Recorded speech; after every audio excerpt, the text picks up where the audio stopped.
তিন বোন তাদের মার সাথে মিলে চালায় তাদের খানদানি বিরিয়ানির ব্যবসা। কিন্তু এক এমএলএ তাদের থেকে প্রায় 3 লাখ টাকার বিরিয়ানি নিয়ে দেয় মাত্র 10,000 টাকা। তাই তারা বাধ্য হয়ে বাকি টাকা উদ্ধার করতে সাহায্য নিতে যায় এক উকিলের। আর এখানেই বাধে আরো বড় বিপদ, কারণ এই উকিলকে আগে থেকেই খুন করা হয়েছিল। এবার খুনের দায়ে ফেসে যাওয়ার ভয়ে এই 4 জন মিলে পাকাতে থাকে লাশ গুম করার আজব আজব সব প্ল্যান, যা দেখে হাসতে হাসতে পেট ব্যথা হয়ে যাবে আপনার। মুভির নাম জলিও জিমখানা।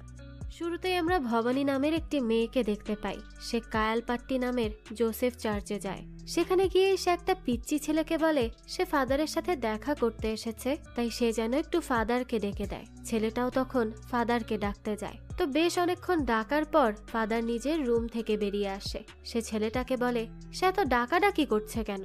বাচ্চা ছেলেটা জানায় একটা মেয়ে এসেছে নিজের প্রবলেমের ব্যাপারে তার সাথে কথা বলতে, তাই সে যেন একটু মেয়েটার সাথে কথা বলে নেয়। এইটা শুনে ফাদার তাকে বলে আমি নিজেই তো পাইলসের প্রবলেমের মধ্যে আছি, আমি আবার কিভাবে অন্য কারো প্রবলেমে সাহায্য করব, বুঝুন অবস্থা। সে বলতে থাকে আমারই তো আজকে ডাক্তারের সাহায্য দরকার, আর একটু পরেই তো আমার ডাক্তারের অ্যাপয়েন্টমেন্টও আছে। তো সে যখন এসব বলছিল তখনই দেখা যায় সেই মেয়েটা সেখানে চলে আসে। সে ফাদারকে বলে তার সমস্যাটা খুবই গুরুত্বপূর্ণ, এই সমস্যার কারণে সে ঠিকমতো ঘুমাতেও পারে না। ফাদার তখন বলে তুমি তো ঘুমাতে পারো না, আর আমি তো বসতেও পারি না। তখনই সেই বাচ্চা ছেলেটা ফাদারকে থামিয়ে বলতে থাকে এখানে যারা সাহায্যের জন্য আসে আমরা তাদের সাথে নিজেদের সমস্যা ডিসকাস করতে পারি না। সে আরো বলে বাইবেলে গড বলেছে ভয় পেও না, আমি তোমাদের সাথে আছি। ফাদার তখন সেই ছেলেটাকে বলে এই তোকে না কতবার মানা করেছি আমার পারমিশন ছাড়া বাইবেল পড়বি না, কিন্তু তুই তো আমার কোনো কথাই শুনিস না। এরপরই ফাদার ভবানীকে তার সমস্যার ব্যাপারে জিজ্ঞেস করে। ভবানী এবার নিজের লাইফের কাহিনী বলতে শুরু করে। সে জানায় যে মেঘনানাপুরাম নামের একটা শহর আছে যেটা তেনকাসি ডিস্ট্রিক্টে, সেখানেই সে থাকে। তারা মোট 3 বোন, আর তাদের 3 জনেরই ডিফারেন্ট ট্যালেন্ট আছে। তো ভবানী জানায় সে তার বোনেদের মধ্যে সবার বড়, আর সে যে কারো মিমিক্রি করতে পারত, এমনকি সে ঠোঁট না নাড়িয়েও কথা বলতে পারত। ফাদার তো একথা শুনে বেশ অবাক হয়ে যায়। সে তখন ভবানীকে থামিয়ে বলে তুমি তাহলে একজন মিমিক্রি আর্টিস্ট, তাহলে আমার মিমিক্রি করে দেখাও তো। ভবানী তখন ঠোঁট না নাড়িয়ে ফাদারের মিমিক্রি করে দেখায়। এটা দেখে ফাদার আর ওই পিচ্চি দুজনেই তো বেশ অবাক। এরপরই ভবানী তার ছোট বোনেদের কথা বলে। তার এক বোনের নাম শিবানী আর এক বোনের নাম ইয়াঝিনী। শিবানী রোবোটিক্স নিয়ে বিভিন্ন এক্সপেরিমেন্ট করে। রোবোটিক্সে তার গোল্ড মেডেলও আছে। সে রোবটের মাধ্যমে মৃত ছাগল, কুকুর, এমনকি মুরগিরও বডি নাড়াতে পারে। সে নিজের এইসব রোবোটিক্স এক্সপেরিয়েন্সের জন্য অনলাইনেও বেশ ফেমাস। এই কথা শুনে ফাদার বলে তাহলে তোমার বোনকে কবরস্থানে যেতে বলো, মৃত ব্যক্তিকে তুলে তার বডি চালাতে বলো, তাহলে তো সে আরো ফেমাস হয়ে যাবে। কিন্তু ভবানী তার কথায় পাত্তাই দেয় না। এরপর সে ইয়াঝিনীর কথা বলতে শুরু করে। ইয়াঝিনীর ট্যালেন্ট ছিল সে যে কারোর সিগনেচার একদম পারফেক্টলি কপি করতে পারত। সে তো রিপোর্ট কার্ডে নিজের বাবার সিগনেচার থেকে শুরু করে গভর্নমেন্টের বিভিন্ন সিগনেচারও নকল করে ফেলে। তাই ভবানী বলে ইয়াঝিনী খুবই ট্যালেন্টেড। কিন্তু ফাদার তখন বলে এটাকে ট্যালেন্ট বলে না, এটাকে জালিয়াতি বলে। এবার ভবানী নিজের মা চেলাম্মার কথা বলতে শুরু করে, যার ট্যালেন্ট ছিল সে ননস্টপ রেডিওর মতো বকবক করতে পারত। তো এইসব শুনে ফাদার বলে এই ফ্যামিলি তো পুরোটাই ফ্রড দিয়ে ভরা। এরপর সে আরো বলে তাহলে তুমি চার্চে আমার মতো পাইলস রোগে ভোগা এক ফাদারের কাছে এসেছো এই জন্য যাতে গডের কাছে আমি তোমার জন্য ক্ষমা প্রার্থনা করি। ভবানী তখন বলে না, এমনটা মোটেই নয়। এরপর সে বলে ফাদার কিন্তু তার গল্প বলাতে ডিস্টার্ব করছে, যদি সে এমন আরো করে তাহলে কিন্তু ভবানী আবারও নিজের গল্প প্রথম থেকে বলতে শুরু করবে। ফাদার তো এবার খুবই বিপদে পড়ে যায়। তাই সে কোনো মতে বলে ঠিক আছে তুমি শুরু করো, আমি আর তোমাকে ইন্টারাপ্ট করব না। ভবানী এরপর তার এক মামার কথা বলে, যাকে তারা সবাই মাতাল মামা বলে ডাকত। তারপর ভবানী নিজের দাদার কথা জানায়। তার নাম ছিল থাঙ্গাস্বামী। সে একজন বিরিয়ানি স্পেশালিস্ট। হাইওয়ের পাশে তার নিজস্ব একটা বিরিয়ানির হোটেলও ছিল, যার নাম ছিল ভেলিয়াক্কারান বিরিয়ানি, যেটা অনেক বেশি জাঁকজমকপূর্ণ ছিল। সবাই ভবানীর দাদার বিরিয়ানি অনেক বেশি পছন্দ করত। কিন্তু একটা সময় বাসের রুট চেঞ্জ করে দেয়া হয়। এতে তো ভবানীর দাদা তারা অনেক ক্লায়েন্টদের হারিয়ে ফেলে, কারণ ওই রাস্তায় খুব কম মানুষই যাতায়াত করত। আর রাস্তা পরিবর্তন হওয়ার কারণে ভবানীর দাদার দোকানে ভিড়ও ধীরে ধীরে কমতে থাকে। একসময় মাছি ছাড়া সবাই তার দাদার দোকানে আসা বন্ধ করে দেয়। আর এই সব কারণেই ধীরে ধীরে ভবানীর দাদাকে নিজের হোটেলটা বিক্রি করে দিতে হয়। এরপরই সে অন্য লোকের হোটেলে ওয়েটারের কাজ করতে শুরু করে। এছাড়া তো আর কোনো উপায়ও ছিল না।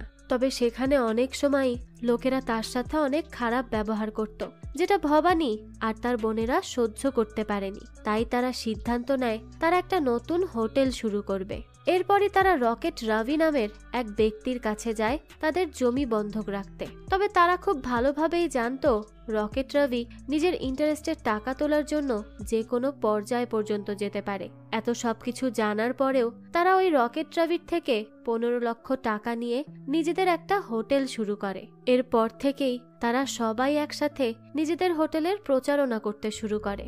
তারাও তাদের হোটেলের নাম দিয়েছিল ভেলিয়াক্কারান বিরিয়ানি। শিবানী তো তার সোশ্যাল মিডিয়ায় লাইভে গিয়ে তাদের হোটেলের প্রচারণা করতে থাকে। সবাই তো বেশ এক্সাইটেড ছিল। এমনকি সে তো একটা রোবটও বানিয়ে নিয়েছিল তাদের হোটেলে কাজ করার জন্য, যাতে করে তাদের হোটেলটা আরো বেশি ফেমাস হয়ে যায় আর সব মানুষের কাছে এই হোটেলের নাম ছড়িয়ে পড়ে। তো এর কিছুদিন পরেই তেনকাশিতে ইলেকশনের প্রস্তুতি শুরু হয়। সেই ইলেকশনে আদাইকাল রাজ নামের এক ক্যান্ডিডেট জিতেও যায়।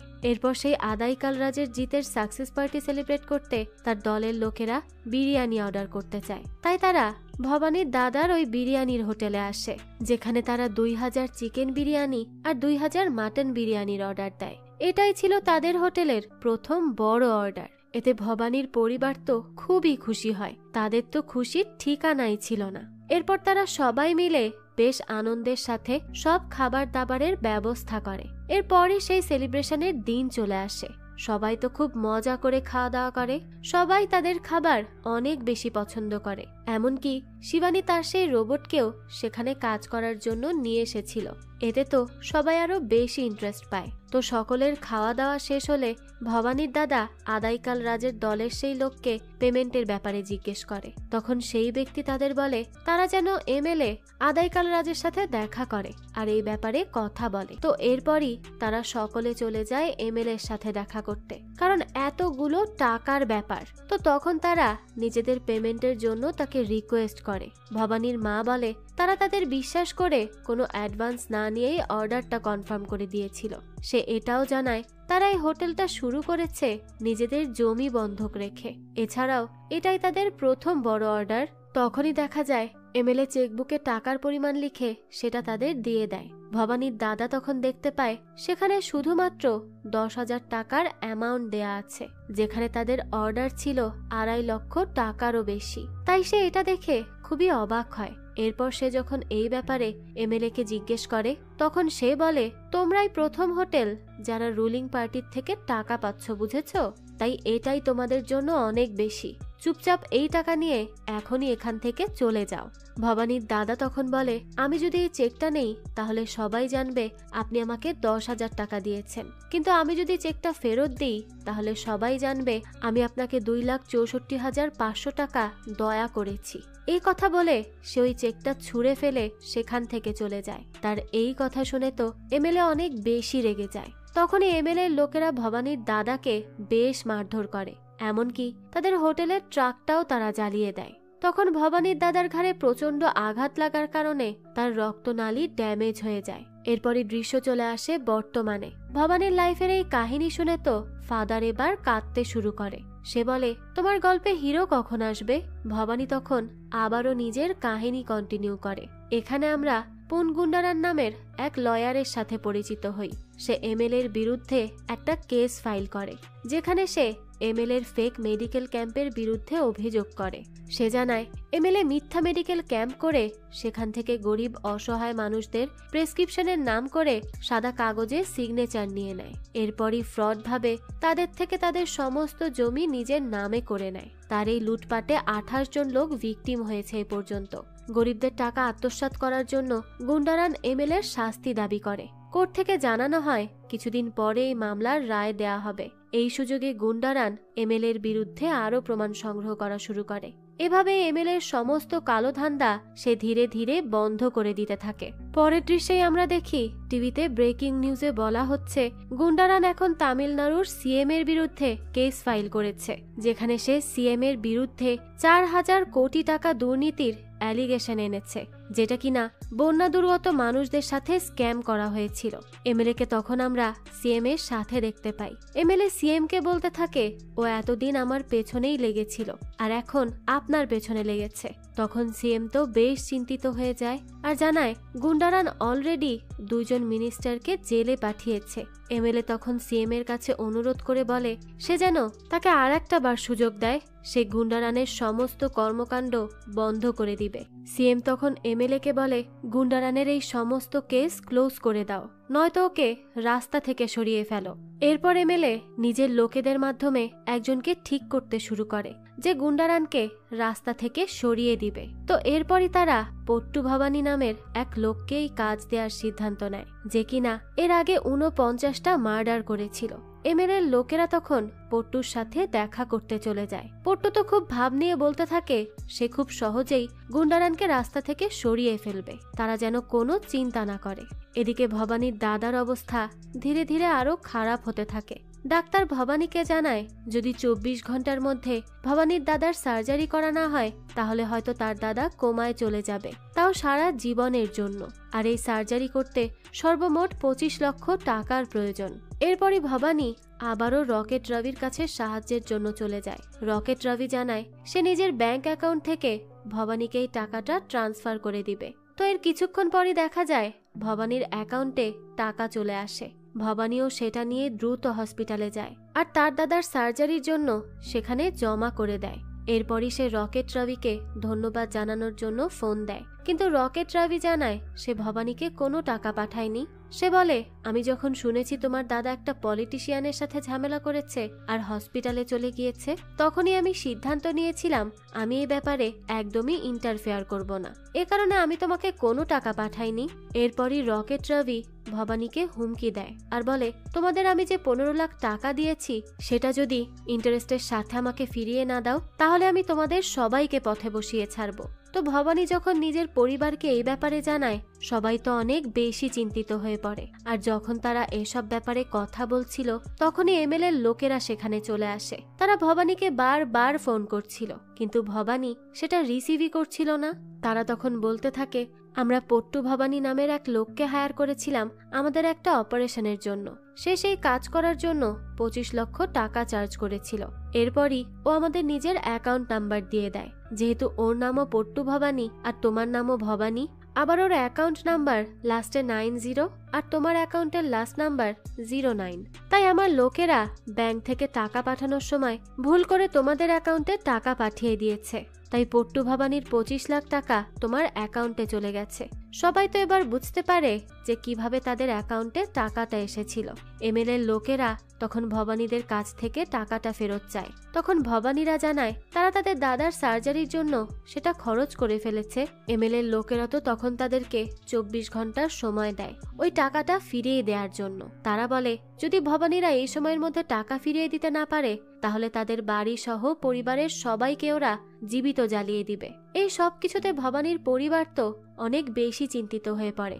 তারা বুঝতে পারছিল না কিভাবে তারা টাকাটা ম্যানেজ করবে, তাও আবার এত অল্প সময়ের মধ্যে। এর মধ্যেই ভবানীর দাদারও অপারেশন সাকসেসফুল হয়ে যায়, তার জ্ঞান ফিরে আসে। তখনই তার দাদা তাদেরকে লয়ার গুন্ডারানের সাথে দেখা করতে বলে। সে বলে গুন্ডারান অন্যায়ের বিরুদ্ধে সব সময় প্রতিবাদ করে, সে তো এমএলএর বিরুদ্ধে কেসও লড়ছে, তাই ভবানীরা যেন তার সাথে গিয়ে দেখা করে, একমাত্র সেই তাদের এই বিপদ থেকে উদ্ধার করতে পারে। তো গুন্ডারান কোন হোটেলে থাকে এটাও ভবানীর দাদা তাদেরকে জানায়। এরপর তারা সবাই সেই হোটেলে চলে যায়। ভবানীর মা রিসেপশনিস্টকে বলে তারা গুন্ডারানের কাছের আত্মীয় আর তারা তার সাথে দেখা করতে এসেছে। এটা শুনে রিসেপশনিস্টও তাদের সেখানে অ্যালাউ করে দেয়। তো যখন তারা গুন্ডারানের রুমে যায় তারা দেখে গুন্ডারান টিভি দেখছে। তো এরপরই তারা নিজেদের সমস্ত প্রবলেম তাকে বলতে থাকে, কিন্তু গুন্ডারান তো কোনো রেসপন্সই করে না। তখন তারা গুন্ডারানের কাছে এগিয়ে যায়। সেই সময়ই তারা দেখতে পায় যে গুন্ডারান তো নড়াচড়া কিছুই করছে না, সে একভাবে টিভির দিকেই তাকিয়ে আছে। এটা দেখে ইয়াজিনী ভয়ে ভয়ে বলে গুন্ডারান কি মরে গেছে? সকলেই তো এই কথা শুনে অনেক বেশি প্যানিকড হয়ে যায়। ভবানীর মা বলতে থাকে, যার আমাদের বাঁচানোর কথা ছিল সেই তো মরে পড়ে আছে, এখন আমাদের কি হবে? ভবানীরা তো অনেক বেশি চিন্তিত হয়ে পড়ে, কেননা গুন্ডারানের মৃত্যুর জন্য তো সবাই তাদেরকেই দায়ী করবে, কারণ এই রুমে তো এখন শুধুমাত্র তারাই আছে। এর মধ্যেই রুমের দরজায় কেউ একজন নক করে বসে। তারা দেখে এমএলএর দলের সেই 2 জন লোক এখানে এসেছে, আর তাদের হাতে একটা ছুরিও আছে। তাই তারা তখন দরজা ওপেন না করে তাড়াতাড়ি গুন্ডারানকে বেডে শুইয়ে দিতে যায়, যাতে বাইরে থেকে কেউ এসে দেখে ভাবে গুন্ডারান ঘুমিয়ে আছে। কিন্তু তাদের এই কাণ্ড করার মাঝেই এমএলএর সেই 2 জন লোক ভেতরে চলে আসে, কারণ ডোর তো লক করা ছিল না। তারা তাদের এসব কাহিনী দেখে বেশ আনন্দিত হয়ে যায়। ভবানীরা বলতে থাকে, গুন্ডারান তো আগে থেকেই মরেছিল, তারা তাকে মারেনি। এমএলএর লোকেরা তো বেশ খুশি হয়ে বলতে থাকে, কিছু না করেও ভবানীরা খুব সহজেই ফেসে যাবে, কেননা সবখানেই তাদের ফিঙ্গারপ্রিন্ট আছে। এমনকি এখানে দেখে তো মনে হচ্ছে তারা গুন্ডারানের গলায় চাদর পেঁচিয়ে মারার চেষ্টা করছে, আর প্রমাণ হিসেবে তাদের অ্যাকাউন্টে তো 25 লক্ষ টাকাও চলে গিয়েছে। এটা দ্বারা যে কেউ ভেবে নিবে এই টাকার বিনিময়েই পুরো পরিবার গুন্ডারানকে মারতে চলে এসেছিল। এসব বলে তো তারা বেশ খুশি হয়ে সেখান থেকে চলে যায়। তারা চলে যাওয়ার কিছুক্ষণ পরেই একজন ওয়েটার সেখানে আসে। গুন্ডারান তাকে কিছু জিনিস আনতে দিয়েছিল, তো ভবানী গিয়ে কোনোভাবে তার থেকে সেই জিনিসগুলো নিয়ে নেয়। এর মধ্যেই রিসিপশন থেকে ইন্টারকমে একটা কল আসে। তাদের জানানো হয় 30 মিনিট পরে গুন্ডারানের এই হোটেল থেকে চেক আউটের সময় হয়ে যাবে, তাই এর মধ্যেই গুন্ডারানকে এখান থেকে বেরোতে হবে। ভবানীরা এই কথা শুনে আরো বেশি চিন্তিত হয়ে পড়ে। ভবানীর মা তো বলতে থাকে, চলো আমরা দ্রুত এখান থেকে চলে যাই। ভবানী তখন বলে, গুন্ডারানকে এই অবস্থায় দেখলে যে কেউ তাদেরকেই সন্দেহ করবে, কেননা তারাই সবশেষে গুন্ডারানের সাথে দেখা করতে এসেছিল। আর ভবানীর মা তো রিসিপশনিস্টকে এটাও বলেছিল যে আমরা গুন্ডারানের কাছের আত্মীয়। ভবানীর মা বলে, আমি কি জানতাম এই সব কিছু হবে? এসব জানলে তো এ কথা আমি কোনোদিনও বলতাম না। ভবানী তখন বলে, তুমি তো আমাদের হোটেলের কার্ডটাও ওদেরকে দিয়েছো, তাই এখন আমাদের পর্যন্ত পৌঁছানো কোনো ব্যাপারই না।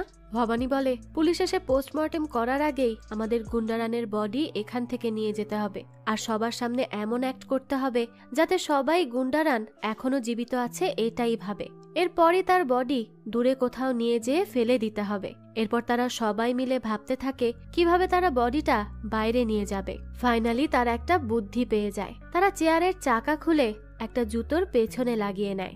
এরপরই গুন্ডারানকে সেই জুতো পরিয়ে দেয়। এরপর গুন্ডারানের হাতের সাথে ফেভিকলের আঠা লাগিয়ে তার হাতে একটা ল্যাগেজও ধরিয়ে দেয়, আর তার চোখে একটা সানগ্লাস পরিয়ে দেয়। তারপর তারা সবাই গুন্ডারানকে কোনোভাবে ধরে সেখান থেকে বের হতে থাকে। বাইরে বেরিয়েই একটা লোকের সাথে তাদের দেখা হয়ে যায়, যে কিনা তাদের দিকেই তাকিয়েছিল।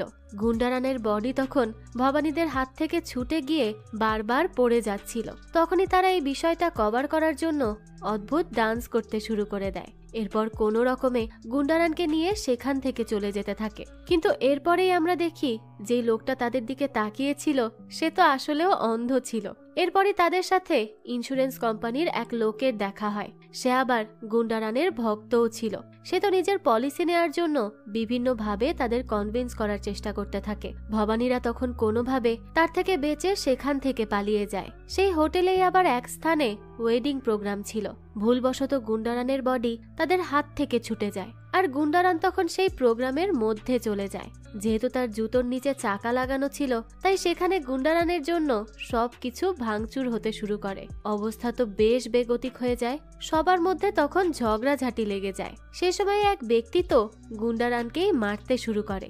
ভবানীরা তখন কোনোভাবে এসে তাকে উদ্ধার করে। এদিকে গুন্ডারানের অ্যাসিস্ট্যান্ট তো বারবার তাকে ফোন করেই যাচ্ছিল, কিন্তু গুন্ডারান তো ফোনই রিসিভ করে না। তাই সে বুঝতে পারে নিশ্চয়ই কোনো একটা গন্ডগোল হয়েছে। তাই সে আরভি হোটেলে যাওয়ার সিদ্ধান্ত নেয়। সে ভবানীর মাতাল মামার গাড়িতেই লিফট নেয় সেখানে যাওয়ার জন্য।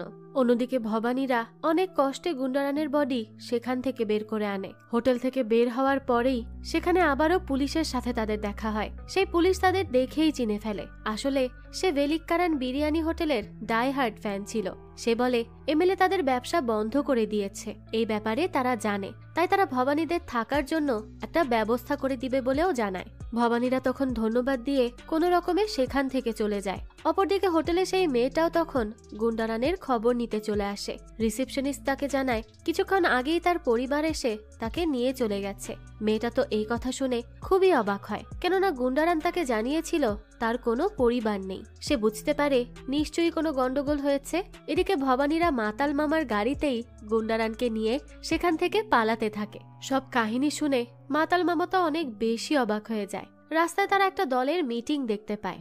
আসলে সেই লোকেরা সেখানে বসে সরকারের বিরুদ্ধে অনশন কর্মসূচি করছিল। তখনই ভবানীরা প্ল্যান করে তারা এই আলোচনা সবার মধ্যে গিয়ে গুন্ডারানের বডি রেখে আসবে। এরপর পরবর্তীতে কেউ যদি তাকে দেখে তাহলে চেক করতে এসে দেখবে সে মরে গেছে। এতে অন্য লোকদেরও ফিঙ্গারপ্রিন্ট তার বডিতে চলে আসবে, ফলে ভবানীরা আর ফেসে যাবে না। তো এরপরই তারা নিজেদের প্ল্যান মোতাবেক কাজ করতে শুরু করে। তারা ওই মিটিং এর মাঝখানে গুন্ডারানের বডি নিয়ে যায়। এরপরই তার হাতে একটা প্ল্যাকার্ডও দিয়ে দেয়। পরবর্তীতে সুযোগ বুঝে তাকে সেখানেই বসিয়ে রেখে চলে আসে। কিছুক্ষণ পরে পুলিশ সেখানে আসে। পুলিশ তো সেই মিটিং ভেঙে দেওয়ার জন্য সেখানে গ্যাসও নিক্ষেপ করে, এরপর পানিও নিক্ষেপ করে। সবাই সেখান থেকে পালিয়ে চলে যায়, শুধু গুন্ডারান একইভাবে সেখানে বসে থাকে। পুলিশ যখন এটা লক্ষ্য করে তখন ইন্সপেক্টর নিজের অ্যাসিস্ট্যান্টকে নিয়ে তার কাছে এগিয়ে যায়। ইন্সপেক্টর গুন্ডারানকে হুমকি দিয়ে বলতে থাকে, তুমি কি আমাকে দেখে ভয় পাও না?